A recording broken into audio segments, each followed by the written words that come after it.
We welcome you to Phillies Postgame Live, presented by our friends at Cure Auto Insurance. Ricky Pitalico, Ben Davis, John Kruk in a moment from the ballpark. 7-3. Phillies 5-1 homestand. Also their 11th series win of the season, and that isn't bad. This seemed to me to be a complete team win, from Taijuan Walker to the bullpen. And I know there were a couple of kinks in the armor with the bullpen. The bats came to play, tacked on runs. Ricky Bo, special day. Yeah, I thought the Phillies played a very well put together game. I mean, Taijuan Walker was very good. I thought he could have gone deeper into the ball game, but he didn't. And the bullpen did their job. Well, I mean, with the exception of Alvarado, was kind of all over the place today.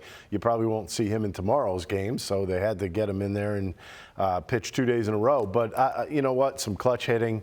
Bryson Stott earlier in the ball game. Bryce Harper kind of flares one down to left field. I thought they played good defense, too, on top of it. So I think it was a nice combination of everything. And this is one of those, and Ben will probably say the same thing, that when you're in the clubhouse, everybody feels pretty good about themselves. Yeah, you could say all you want, a win's a win, but these are the 2020 World Champions. 3 times in the last 6 years, they've been the pennant winners in the National League. They got Mookie Betts, and they got Freddie Freeman, and I know the pitching has been injured, and they missed Clayton Kershaw. But still, I mean, they're playing the Los Angeles Dodgers. Yeah, and this is an extremely good lineup that the Dodgers have, obviously. They were able to silence Mookie for the most part today. Did have a single. Freddie Freeman did get him, but they were just really good today. And the fact that they threw strikes, Walker was outstanding. What we heard Corey Simon say before the game about how they don't swing and miss at a lot of pitches, these Dodgers. Well, Taijuan Walker got a lot of swings and misses. That shows you how good that splitter was today. He threw it 46% of the time today. That's a lot of splitters. And you know, when you're only throwing 83 pitches, that's a handful of splitters. He was outstanding today. And I love the fact that the Phillies answered back. Every time that the Dodgers scored, the Phillies answered back. It was, almost the anti-shutdown inning for the Dodgers. It was perfectly situated for the Phillies today. Just great job of the offense. And the one thing I'm starting to notice recently, kind of to go with they tacked on, or they kept scoring runs after the Dodgers would score some runs. This team has been tacking on when they've had opportunities. I think at the beginning of the year, you could go back to the first month of the season, they would be up a couple runs, and then that would be it for the rest of the ball game. They're not giving up at bats, and that is probably the most important thing offensively that I could say about this team right now. They are not giving up any at bats. 7 runs on 13 hits. They score in the first, the third, the 6th, and the 7th innings. Let's talk to John Kruk right now in the booth at Citizens Bank Park. Called today's game with Tom McCarthy. John, Taijuan Walker now, the team is 6-2 in the last 8 games that he has started, and he has looked very good, in particular in his last 2 starts. I think many wonder why he didn't stay in there for a little bit longer today. But how special was his performance, and his last 2 in particular? Well, he's been huge. And I heard Ben talk about how many times he threw the split, and the fact that the Dodgers, especially their first 2 hitters, they don't swing and miss very often. And, he struck them out to start the game. I think, to me, that set the tone for Taijuan, like, all right, I'm in this, and I got a good one working. When he has a good split, but he's throwing strikes with his fastball, it's a tough 2-pitch combo that he has. And I just remember playing against the Giants when all their pitchers threw splits, Kelly Downs and Scott Gereltz, and they're throwing hard, throwing strikes with the fastball and then throwing a split. It's almost like a changeup that's like a changeup from hell. It's darn near impossible to hit when you have a good fastball like he has, and that's how he's pitched his last handful of starts, and that's why he's been successful. John, talk a little bit about Trea Turner. 3 more hits tonight. It seems like he's completely out of any funk that he was in. Yeah, he made some adjustments, but I think, to me, the biggest adjustment, you can make physical adjustments, but the adjustment he made is he's not chasing as often as he has. Look, every hitter's going to chase. We get that. We understand that. Trea's chase percentage early in the season, well, up in probably the last week or so, was very high. But now he's starting to take those pitches, and now he's starting to get better pitches because he's not swinging at bad pitches. And I think that's the same thing that happened from the start of the season with Nick Castellanos. When, Nick, look, like I said, everyone will chase. Nick will chase too, but once he stopped chasing as often and he makes them come in the strike zone, it's a lot easier to hit that way. And that's what Trea's done this last handful of games, and that's what Nick has done the whole season. Johnny, you're looking at Bryce Harper continue to do his job. I know Alec Bohm was hitting behind him today, but how important is it for the guys behind Harper? There are a couple of bats that they weren't even trying to compete with Bryce Harper in the box. How important is it to make sure they get production behind him in the lineup? Yeah, I wonder how the lineup's going to shake out once you get to a game where it's not a bullpen game. Because I know the first game of this series, they started the lefty. I believe it was Gonzalez started. And Dave Roberts took him out as soon as he got through Bryce as the third hitter. Well, today he starts Ferguson, so Rob mixes the lineup up. He puts Trey second, Nick third, and Bryce fourth. And Bryce had the opportunity with guys on base. But you also saw, too, Alec Bohm struggling, with his timing and his pitch recognition. So, you're going to Arizona. You know they're going to score runs. You know they're going to pitch good. You have to have someone behind Bryce so they can't just say, okay, we're not going to – look, first of all, you're never going to let Bryce beat you. It would be the game plan. But now you have to find, okay, if they don't want Bryce to beat him, who can I put behind him to beat him? And I think that's the issue going forward in Arizona. I would think that Bryce is going to go back to third and Nick might go back to fourth. When you look at this lineup, I guess you got to give a tip of the cap to Rob Thomson. We were looking at it sideways a little bit in the pregame show, wondering why. We knew why he'd do it because of their bullpen game, but it worked, didn't it? The chances that it stays this way, or will he go back to the way it was with Trey batting cleanup and Castellanos in the 2 spot?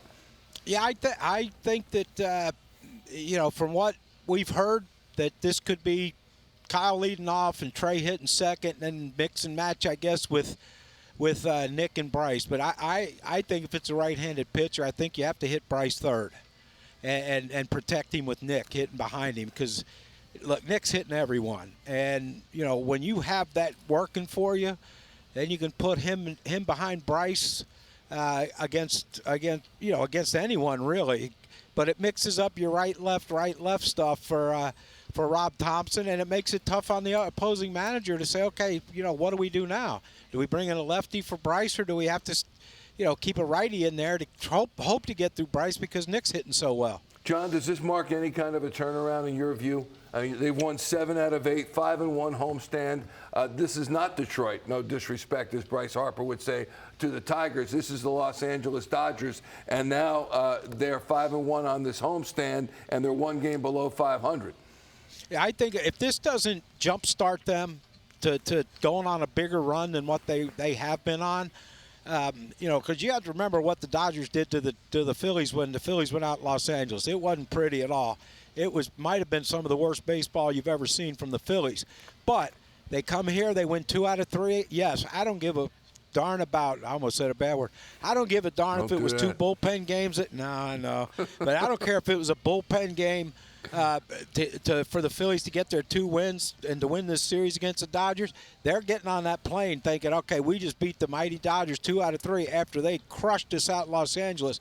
Now let's go out to Arizona and see what we can do against those boys for 4. John Kruk, we thank you as always. Look forward to next homestand talking Johnny. to you. There he is, right. John Kruk. Here's Rob Thomson to talk about it, as well as this big win in the clubhouse. I guess just starting with Taijuan Walker, what did you think about his performance and what went into that decision to pull him after 5? Yeah, I thought he was great. Really did. Velocity up still, and split was good.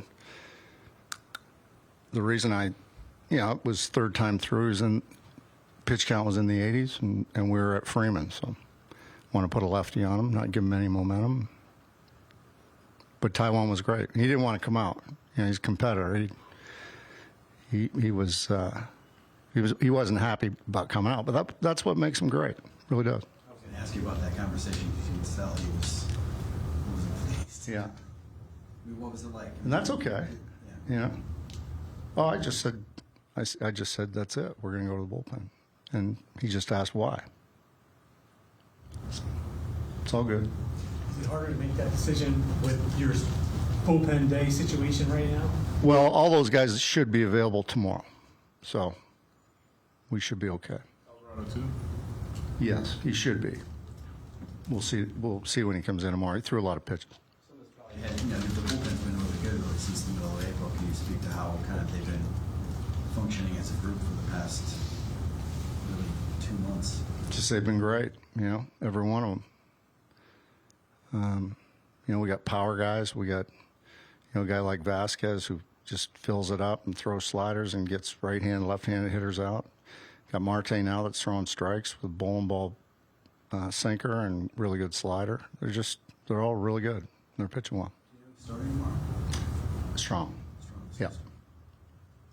Trea hitting the ball hard this month and finally starting to see results. How important is it, do you think, for him that he's actually starting to see results, that these balls are falling? It's huge. And the middle of our lineup really swung about well today with Turner and Casti and Harp.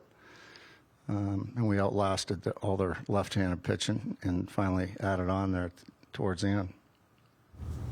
Were you worried at all about Alvarado's command struggles? He was having trouble gripping the ball a little bit today, and it was just one of those days. There's nothing physically wrong with him.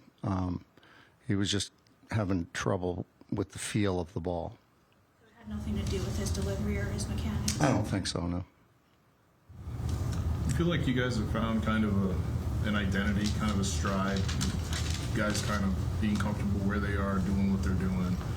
And do you think the results are a result of that? Yeah, I think so to a certain degree. I mean, this is a bunch of talented guys and competitive guys, and they come to work every day, and they play well together, and they get along very well. It's a really good group. What do you think of Stokes' bunt? Loved it. Yeah, that's a tough guy for him to bunt off of, for safety squeeze. Stott become kind of like a pesky at bat for opposing pitchers? Oh, sure, yeah. Yeah, ever since probably the second half last year, he goes through these streaks where he just wears people out. He just keeps fouling balls off and having good at bats and seeing a lot of pitches. Knows the strike zone. So, yeah. This homestand, it seemed like you guys have executed baseball well, and it didn't seem like that was very consistent for the first couple months of the year. What happened during this homestand that just made things like, the perfect break on the safety squeeze and the execution of that play and other things, there's just no waterfall of mistakes, in 2 or 3 games or in the same game? Yeah, our coaches do a great job, and they're talking through situations with these guys all the time, and I think it's just a matter of repetition and some classroom work, type of thing, I guess. But yeah, we've been playing well for a bit now, so it's good. Now we got to go play a really good team, win on the road. That's our next goal. That's 4 games at Arizona. They're 40-25 on this season. Can you both answer me? Maybe I missed it at the beginning of Topper's availability, but one of the media members later asked him what happened with regard to Taijuan Walker. He said, I said, we're going to the bullpen. And he asked why. And then Topper said, and that's really about it. No one followed and said, well, what did you answer? Do you think it was just erring on the side of caution after 83 pitches? Do you think it was the 300-plus average? I think it probably goes to analytics department, analytics thoughts, and maybe they thought that it just was his time. Sometimes a manager just has a hunch, but to me, that wasn't really a hunch. Yeah, it was just statistics. I would guess it was probably statistics. But it's kind of like one of those things, too, your parent tells you to do something, you got to do it. Yeah. Why? Rob because Thomson, I said so. Exactly. Why? Because I said so. You could be you're coming out of the game. Why? Because I said so. And that's one of those things. That's one of those scenarios right there. You can't question the skipper. I do appreciate his competitive spirit and the fact that he wanted to stay in that ball game. Listen, he only gets to play every 5th day.